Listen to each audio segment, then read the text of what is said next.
Lecture quotidienne de la Bible. Jour 232. Ancien Testament. 2 Chronicles 10, 2 Chronicles 11, 2 Chronicles 12. Roboam se rendit à Sichem, car tout Israël était venu à Sichem pour le faire roi. Lorsque Jéroboam, fils de Nébat, eut des nouvelles, il était en Égypte, où il s'était enfui loin du roi Salomon, et il revint d'Égypte. On l'envoya appeler. Alors Jéroboam et tout Israël vinrent vers Roboam et lui parlèrent ainsi, « Ton père a rendu notre joug dur. Maintenant allège cette rude servitude et le joug pesant que nous a imposé ton père. Et nous te servirons. » Il leur dit, « Revenez vers moi dans 3 jours. » Et le peuple s'en alla. Le roi Roboam consulta les vieillards qui avaient été auprès de Salomon, son père, pendant sa vie, et il dit, « Que conseillez-vous de répondre à ce peuple ?» Et voici ce qu'ils lui dirent. Si tu es bon envers ce peuple, si tu les reçois favorablement, et si tu leur parles avec bienveillance, ils seront pour toujours tes serviteurs. Mais Roboam laissa le conseil que lui donnaient les vieillards, et il consulta les jeunes gens qui avaient grandi avec lui et qui l'entouraient. Il leur dit, « Que conseillez-vous de répondre à ce peuple qui me tient ce langage? Allège le joug que nous a imposé ton père. » Et voici ce que lui dirent les jeunes gens qui avaient grandi avec lui. « Tu parleras ainsi à ce peuple qui t'a tenu ce langage. Ton père a rendu notre joug pesant, et toi, allège-le nous. Tu leur parleras ainsi, mon petit doigt est plus gros que les reins de mon père. Maintenant, mon père vous a chargé d'un joug pesant, et moi je vous le rendrai plus pesant. Mon père vous a châtié avec des fouets, et moi je vous châtierai avec des scorpions. » Jéroboam et tout le peuple vinrent à Roboam le 3e jour, suivant ce qu'avait dit le roi, « Revenez vers moi dans 3 jours. » Le roi leur répondit durement. Le roi Roboam laissa le conseil des vieillards, et leur parla ainsi d'après le conseil des jeunes gens. « Mon père a rendu votre joug pesant, et moi je le rendrai plus pesant.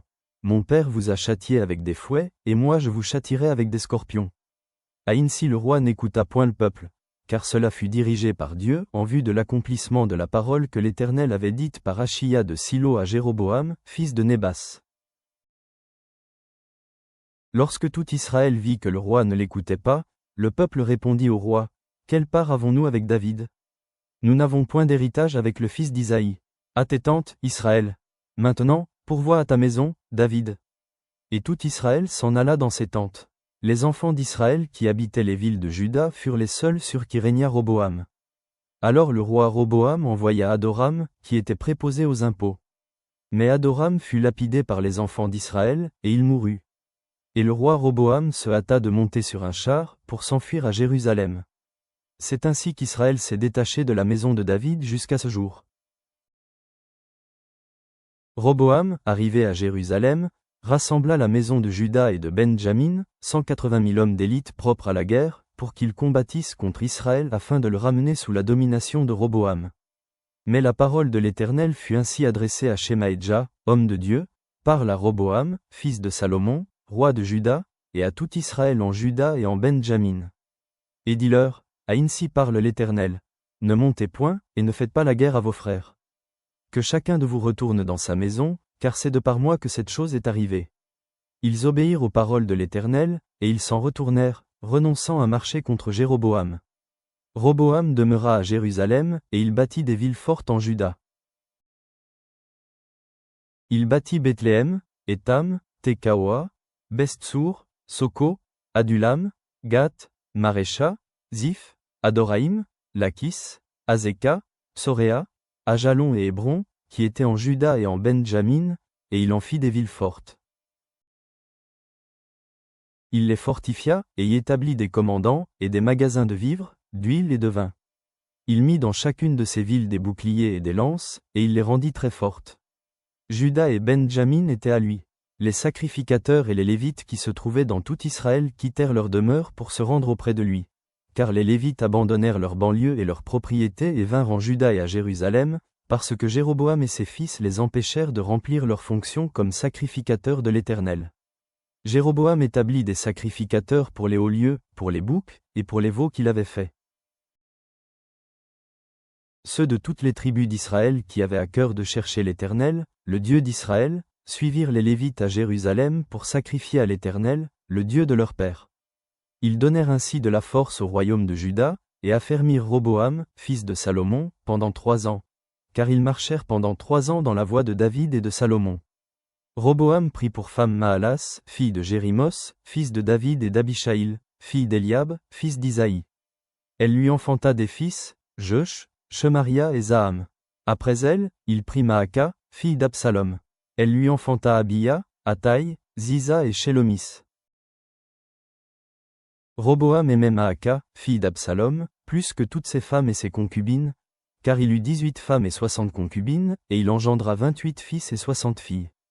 Roboam donna le premier rang à Abiya, fils de Maaka, et l'établit chef parmi ses frères, car il voulait le faire roi.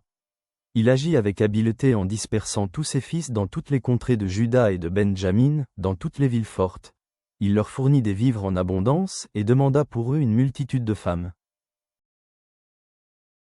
Lorsque Roboam se fut affermi dans son royaume et qu'il eut acquis de la force, il abandonna la loi de l'Éternel, et tout Israël l'abandonna avec lui.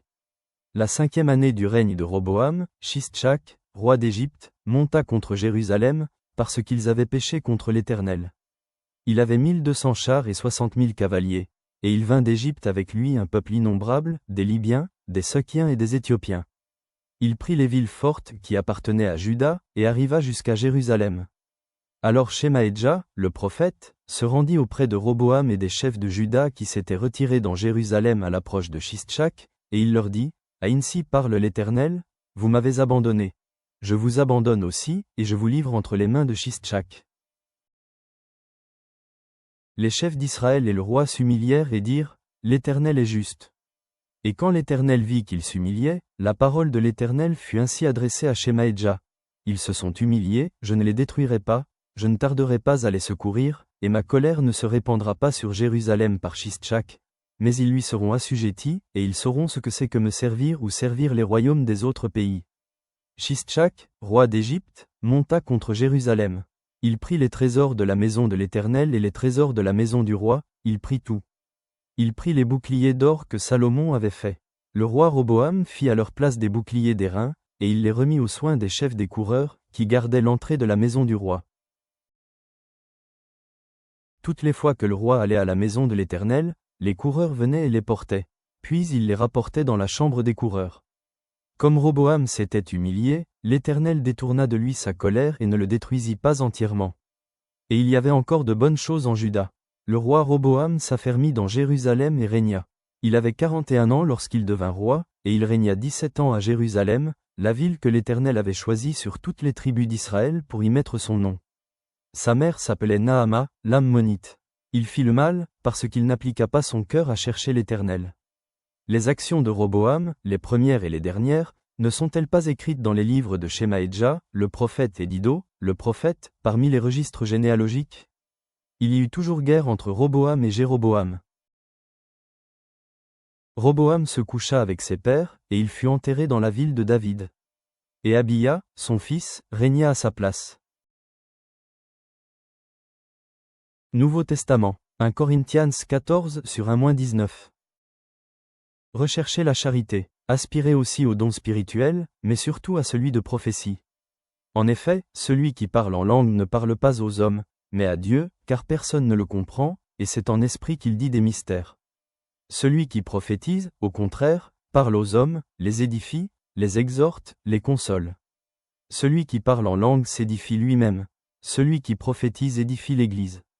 Je désire que vous parliez tous en langue, mais encore plus que vous prophétisiez. Celui qui prophétise est plus grand que celui qui parle en langue, à moins que ce dernier n'interprète, pour que l'Église en reçoive de l'édification.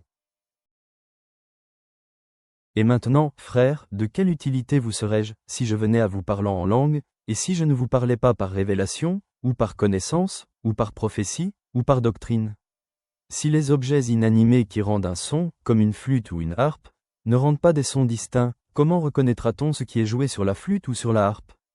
Et si la trompette rend un son confus, qui se préparera au combat? De même vous, si par la langue vous ne donnez pas une parole distincte, comment saura-t-on ce que vous dites? Car vous parlerez en l'air. Quelque nombreuses que puissent être dans le monde les diverses langues, il n'en est aucune qui ne soit une langue intelligible. Si donc je ne connais pas le sens de la langue, je serai un barbare pour celui qui parle, et celui qui parle sera un barbare pour moi. De même vous, puisque vous aspirez aux dons spirituels, que ce soit pour l'édification de l'Église que vous cherchiez à en posséder abondamment. C'est pourquoi, que celui qui parle en langue prie pour avoir le don d'interpréter. Car si je prie en langue, mon esprit est en prière, mais mon intelligence demeure stérile. Que faire donc? Je prierai par l'esprit, mais je prierai aussi avec l'intelligence. Je chanterai par l'esprit, mais je chanterai aussi avec l'intelligence. Autrement, si tu rends grâce par l'esprit, comment celui qui est dans les rangs de l'homme du peuple répondra-t-il Amen? À ton action de grâce, puisqu'il ne sait pas ce que tu dis? Tu rends, il est vrai, d'excellentes actions de grâce, mais l'autre n'est pas édifié. Je rends grâce à Dieu de ce que je parle en langue plus que vous tous. Mais, dans l'Église, j'aime mieux dire 5 paroles avec mon intelligence, afin d'instruire aussi les autres, que 10 000 paroles en langue. Proverbes 20 sur 15-24. Il y a de l'or et beaucoup de perles, mais les lèvres savantes sont un objet précieux. Prends son vêtement, car il a cautionné autrui. Exige de lui des gages, à cause des étrangers. Le pain du mensonge est doux à l'homme, et plus tard sa bouche est remplie de gravier. Les projets s'affermissent par le conseil. Fais la guerre avec prudence. Celui qui répand la calomnie dévoile les secrets. Ne te mêle pas avec celui qui ouvre ses lèvres. Si quelqu'un maudit son père et sa mère, sa lampe s'éteindra au milieu des ténèbres. Un héritage promptement acquis dès l'origine ne sera pas béni quand viendra la fin. Ne dis pas, je rendrai le mal. Espère en l'Éternel, et il te délivrera. L'Éternel a en horreur 2 sortes de poids, et la balance fausse n'est pas une chose bonne. C'est l'Éternel qui dirige les pas de l'homme, mais l'homme peut-il comprendre sa voie? Père céleste, nous nous présentons devant toi, cherchant la sagesse et le discernement alors que nous méditons sur les enseignements de ta parole aujourd'hui. Tout comme Roboam a subi les conséquences de ses choix, aide-nous à faire preuve de sagesse dans nos décisions, en valorisant les conseils des autres et l'unité de ton corps, comme Paul nous l'enseigne dans les Corinthiens. Fais que nous ne prenions pas pour acquises les richesses de la compréhension, comme le soulignent les proverbes, mais que nous nous efforcions de parler et d'agir avec amour et intention. Guide-nous pour nous édifier mutuellement dans la foi et pour marcher humblement sur tes chemins. Que ta lumière éclaire notre route, au nom de Jésus. Amen.